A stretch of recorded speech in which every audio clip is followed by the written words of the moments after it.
The two-game tour of the Metro Division continues with an early evening matchup against the Philadelphia Flyers. The Jets should win. Find out why on tonight's episode of Locked On Winnipeg Jets.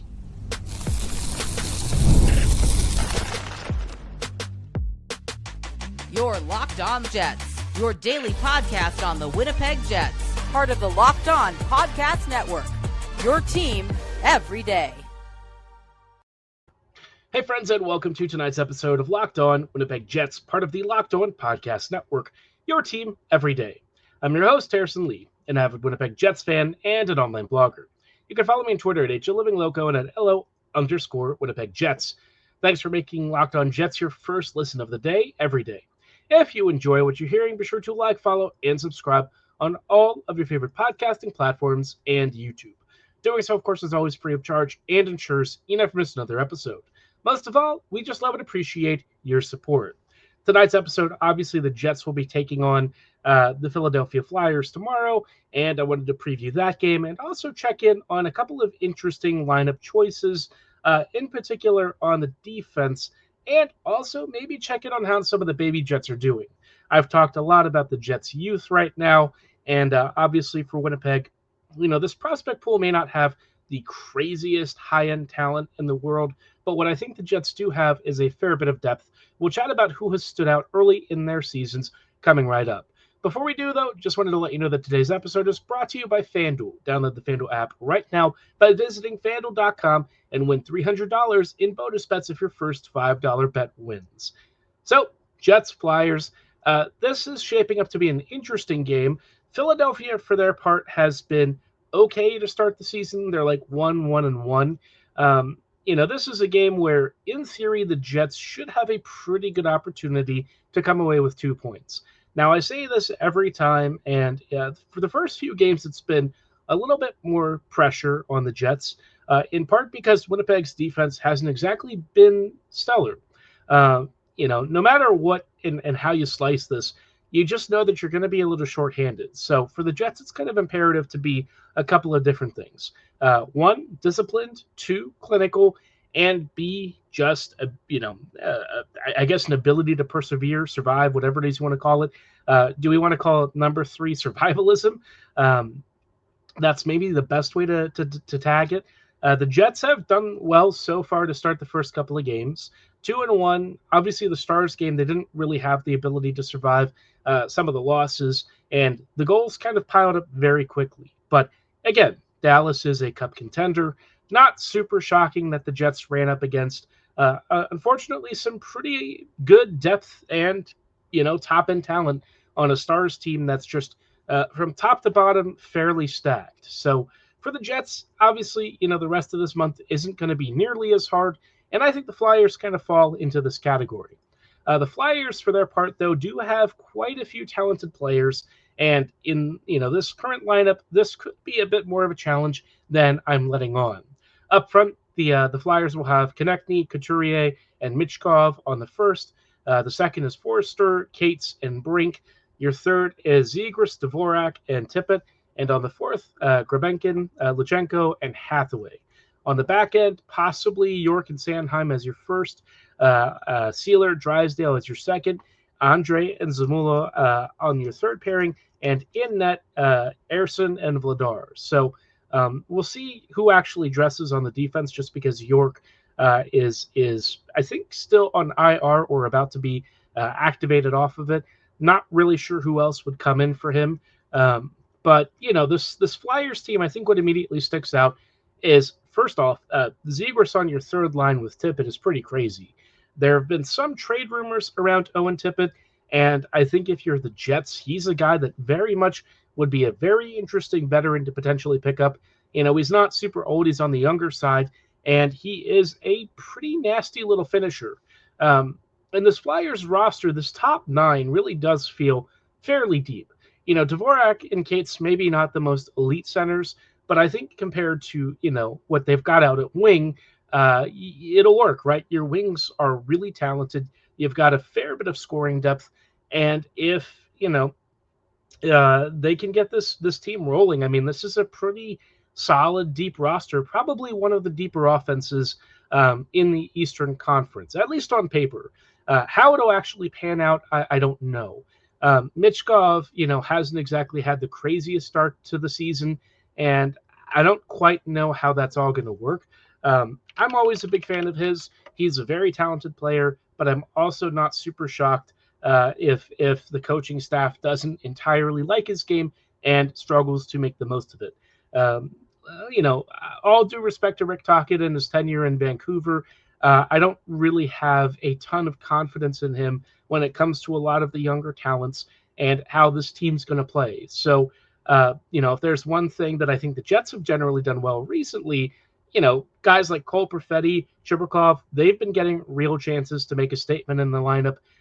Michkov, I think his particular issue is, Tocchet's kind of been more old-fashioned coach, and the way that Michkov likes to play and the stuff that he likes to do doesn't always translate with coaching staffs very well. So it will be interesting to see how this team actually plays. Their first few games have been a little uneven. They lost to the Panthers early, then they beat them, and they've also lost to the Canes in overtime. So, yeah, I still think the Jets should come away with a win.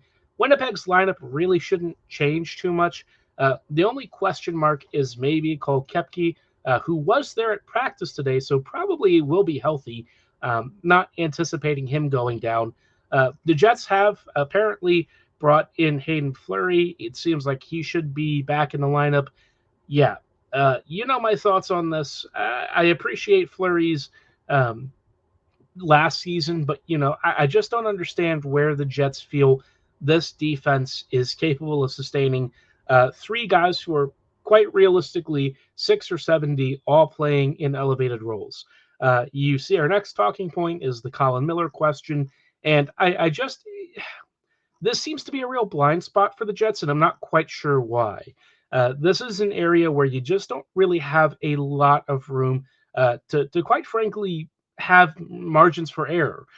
Winnipeg is kind of skating on very thin ice with the blue line, and we already knew that without Sandberg, it was going to be tough. So don't make your job artificially that much harder by having two bad D pairings that cannot tread water. The Flyers are not a strong team, but if you put out a blue line like this in front of them, that's going to give them opportunities that you probably wouldn't have if maybe you tried to at least cut down on the amount of damage you're doing to yourself. It feels really self-inflicted, and this is where that Fleury extension really starts to hurt the Jets if he's valued this highly by the coaching staff. Yes, he might be an improvement on either of Luke Schenn or Logan Stanley in a perfect world, but the reality is, you've got all three of them playing together at the same time, and the Jets defense has kind of been submarined for the entire start to the season. So that could be one really big matchup question that I have. We'll have to wait and see. Comrie was first out to practice. I don't know if that means he's going to start necessarily. I would anticipate, if you consider this a softer game and you're trying to cut down on Hellebuck's workload, yeah, I could see Comrie getting this second game. My gut feeling is that it should be Hellebuck, but we'll see for tomorrow's lineup coming out. So if I have to go with the score prediction, I feel like 4-2 has been my standby for the past couple of games. I'm still going to go with that. Drop your score predictions for this one in the comments below or at my social medias at HLivingLoco and at LO_Winnipeg Jets. Now, I just mentioned the Colin Miller thing, and I want to talk a little bit more about that because I feel like the Jets might have a particular blind spot with this blue line, and it's something that the Jets front office might honestly have to step in and try and help fix, and we'll talk about why coming right up. Before we do, though, wanted to let you know about our friends and partners at Monarch Money. Most people can't name all their financial accounts or even what they're worth, whether it's 401ks, properties, or investments, and when you don't have the full picture, you could end up leaving money on the table. That's why Monarch Money is here to help. It's an all-in-one personal finance tool that brings your entire financial life together in one clean, easy-to-use interface on your laptop or your phone. It's built for people with busy lives. If you've put off organizing your finances, Monarch Money is here to help. It does the heavy lifting for you, linking all your accounts in minutes so you can see clear data visualizations, get smart categorization of your spending, and finally feel in control of your money. But best of all, you never have to touch a spreadsheet. If you have a partner or a spouse, you can have a shared account so you'll always be on the same page with your financials. If you are somebody who has a very big investment portfolio and wants to know how it's performing, this is a great way to track your trends and performances and see if you need to make any tweaks or alterations. Don't let financial opportunities slip through the cracks. Use code LOCKEDONNHL at monarchmoney.com in your browser for half off your first year. That's 50% off your first year at monarchmoney.com with code LOCKEDONNHL. Hey friends, and welcome back to this episode of Locked On Winnipeg Jets, part of the Locked On Podcast Network, your team every day. Every day, thank you so much for rejoining us in tonight's episode as we are continuing our chat about how the Jets have done this to start the season. And one particular area that I feel like Winnipeg has maybe had a slight blind spot is with the Jets defense. And it's not really a new blind spot. This has been something that Winnipeg in the past has had issues with. When it comes to their pro blue line evaluation, every now and again they have a couple of moments where they slip up. Usually it doesn't really show because they've had players who can step up and handle, maybe some of the injuries. And the thing that's kind of standing out here is, amidst all of the choices that you could bring in for Dylan Samberg, the Jets have opted to leave Colin Miller on the bench. And look, Miller is not the best blue liner in the world, right? At this stage of his career, he's probably a number 5D on most teams. But with the Jets, he's probably, quite honestly, one of the 3 or 4 best defenders on the team. He had 1 or 2 moments in the last game that weren't super amazing, but he also had a couple of key blue line keeps and offensive opportunities that honestly generated some really good chances for the Jets. He's one of those guys where you sort of take the good with the bad because the good usually outweighs the bad. What we've seen with Fleury, Stanley, and Schenn really hasn't been much good, unfortunately. They're all trying their best, but I think we kind of know that in the case of what they've been able to put together, even a game where Stanley scores a goal, you look at the net, and his pairing, unfortunately, got pretty buried in scoring chances, right? Partly Comrie and the Jets all selling out to block shots prevented it from actually punishing them. But, I think if you're the Jets, you have to try and figure out a way to make life easier on your goaltenders. You have to go through this for like another 3 or 4 weeks. And sure, Samberg will come back at some point. And yes, I did say that this month of competition isn't nearly as hard as some of the other opponents. But I just feel like Winnipeg, they are making life a little bit more challenging on themselves than I feel they need to. This defense is really ragged, and it's really, holding together by, at this point, a thread. And while I appreciate the guys really busting their chops and doing as much as they possibly can, it's kind of on the coaching staff and front office to recognize that you might need to seek some help. In the past, I haven't always been, advocating for a big top 4 defensive ad. With how rough this Jets D is, though, the moment that somebody on the first or second pairing goes down, I might be changing my tune on that a little bit. Now, internally, you could go to Elias Salamonson. Salamonson, I do feel, should honestly get some NHL minutes this year. I know that's not how the Jets tend to work, and I feel like unless there's a real serious injury, we're probably not going to see him this season. I think he's a lot closer, though, and probably in the very near future will be a Jet. It's just not planned for the season. So if you don't trust him to come in now, you got to find some help from somewhere. Obviously, Heinola isn't trusted with that. Salamonson probably isn't trusted. So who's going to get you the minutes? And my worry is that the Jets are going to try and find another big, brawny depth defender. And they do this a lot, right? They'll bring in these kind of like number 70 who they think are bigger and can skate well, but they just don't really add all that much to your D pairings, and they sort of prioritize the wrong skill sets.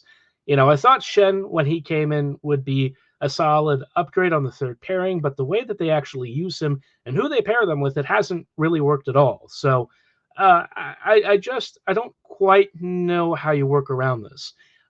Obviously, every team is going to have idiosyncrasies with what they like in their players, some specific profiles that they target. But seeing Miller benched for what the Jets are currently working with on the defense just kind of feels like malpractice. This is one of the few things that I would say is actively, a bad decision from the team, right? Almost everything else I feel like they've gotten generally pretty right. The Jets lineup is doing pretty decently up front. It could be better, but I don't know how much better you could possibly make it given the circumstances. I feel like the only thing that I might maybe swap around is trying to figure out if you could re-spark something by adding more of a defensive presence on the top line, maybe like a Iafallo in place of Velarde. But other than that, I mean, that's not really too many other changes that I'd really consider making right now. So this defensive thing feels like it's the one that's really standing out. It's a bit of a sore spot, and it feels like the only way to do anything about it is to try and find external help, which as of right now is kind of limited. Your chances of finding somebody that you can afford by cap hit that you can bring in and help to upgrade your second pairing and that Arnia will actually like, it's kind of slim. It seems like he really has a preference for Fleury and Stanley and Shen. And I'll be honest, I don't see it. And maybe it's, Chenoweth as well that kind of likes this stuff. Both those guys maybe have their likes and desires in terms of physicality and strength. But from what I'm seeing as an outsider, it just feels like the Jets defense is really underwater right now and could really use some support. So how you kind of deal with that, I don't know. But an easy fix, at least, to try and mitigate some of the damage, and this is not a be-all, end-all solution, but it's better than what you've got right now. It's just to bring in Miller. Colin, has his own problems. Sometimes he likes to shoot a little too much, which I never thought I'd criticize. As a blue line bomber, he does he is a little trigger happy, and that sometimes gets him in trouble. He has occasionally fired a puck straight at an opposing defender that's gone off a skate and has turned into a rush counter the other way. But again, the net with him is positive enough to where you just kind of have to accept it. It's not going to be perfect. It's not going to be the ideal that you live in, but it's better than what you probably have. And I think that's where the Jets, as of right now, just are maybe hurting themselves more than they need to. Now, Miller came in the other night, and it still wasn't a great defense. I'll tell you that right off the bat. There's only so much that you're going to be able to do to try and fix the situation. But, in where you can try and find some sort of a slight competitive improvement or advantage, you have to do it, right? If you can maybe take off a couple of shots a night, or at least just try and get a little bit more offensive zone control in some capacity, that's what you have to do, right? Again, maybe the impact is marginal. Maybe it doesn't move the needle. But I think for where the Jets are right now, because their defense is struggling so much, even a small tweak might actually really help. The Jets forwards, I think, are probably doing as much as they possibly can to support the blue line. But at some point, the coaching staff's going to have to really adjust. This doesn't necessarily apply so much to the PK. The PK has been honestly fantastic. This is one of the best PKs I think I've ever watched. Really, for years, we haven't seen a unit that's this aggressive and this strong. So very happy there. It's just at 5v5 where I think the Jets defense is really struggling to make zone exits, to get up the ice, and to deal with pressure. So curious to know if they feel the same way about it or if they're just trying to hope that it works so far. We'll see if they keep this arrangement or if Miller does stay in. I don't really know. But yeah, it is what it is, right? At this stage of the season, it's still early. Maybe somebody really turns it around and we don't have this conversation anymore. Maybe I get made to look like a fool. But I think at the end of the day, my goal is always to try and figure out a way to make your blue line as functional as possible, even if it's not perfect, right? Last year's team defensive structure was fairly elite. I'd say it was one of the 5 best teams defensively in the league. They were stingy. They didn't really give up a lot of rush chances, a lot of high danger chances. This team so far has not been that. So we'll have to see if the Jets can get themselves back in that direction, if they can kind of shut things down. That'd be great. It'd make life a lot easier for Winnipeg.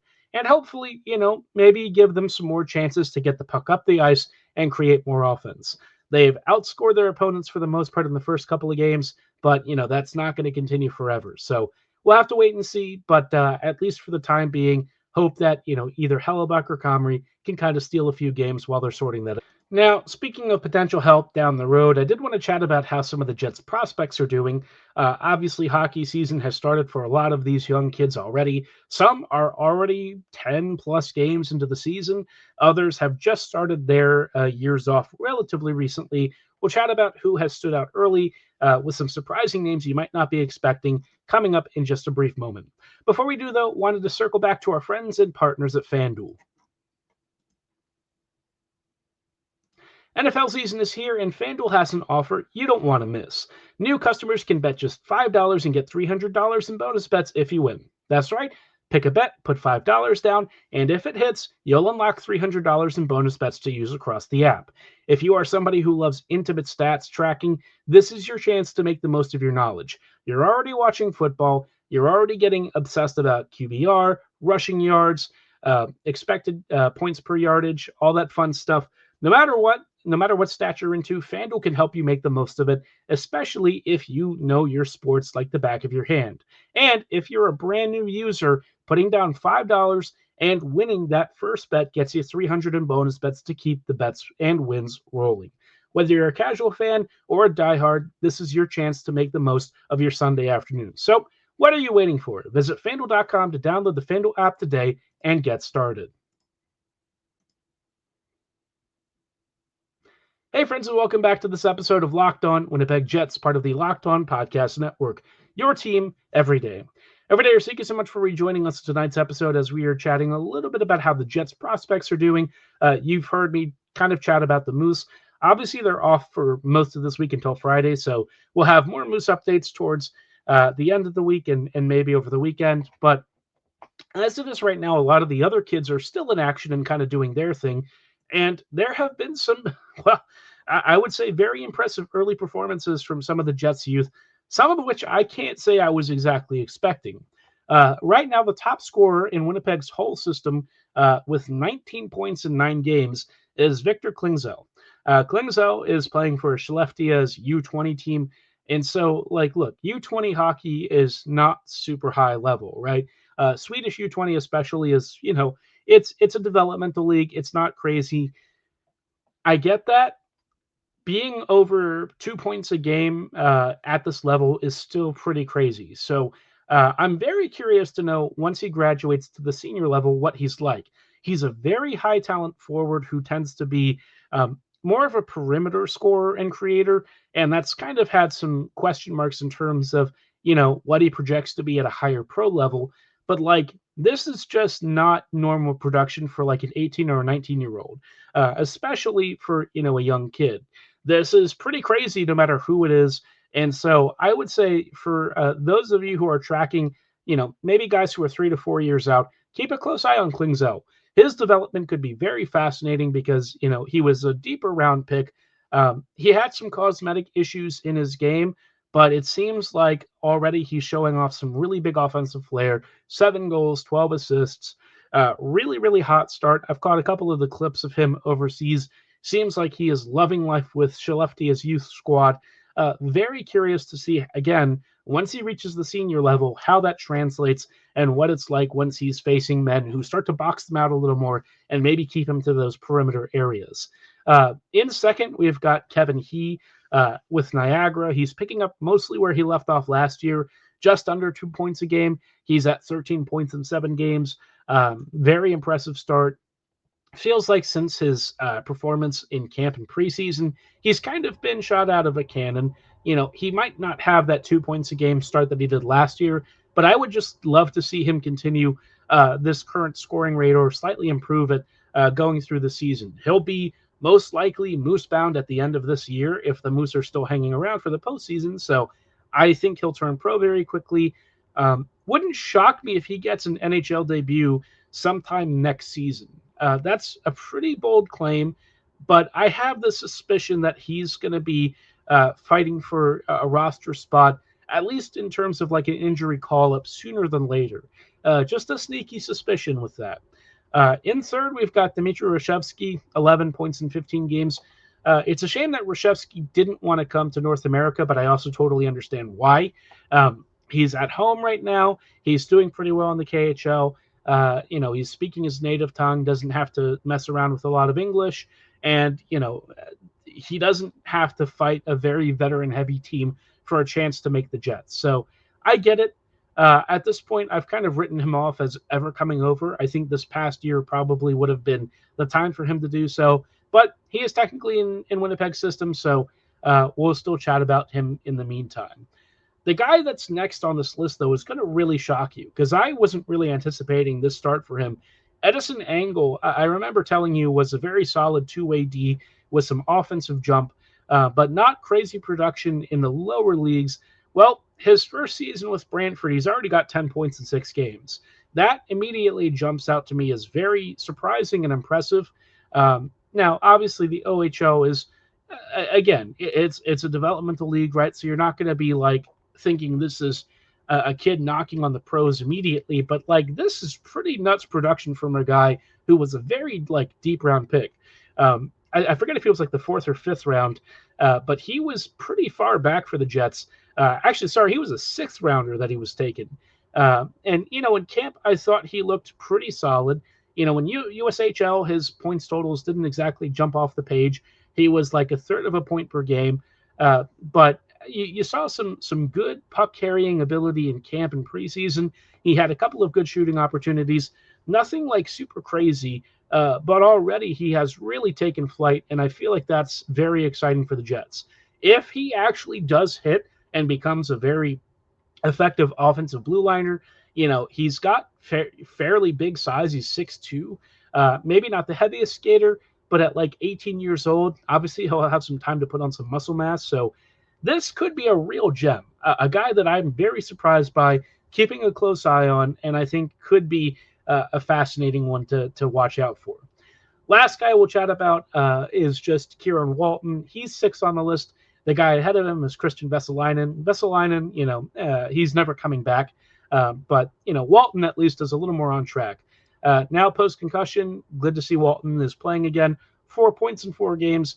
I expect his points totals will take a quick jump as he starts to warm back up and get back into skating shape. So not too worried about that. Just really happy to see him back. And he'll be eligible for pro pretty shortly as he kind of finishes up the next year with Sudbury. Hopefully makes the Moose at the end of the season if he's healthy.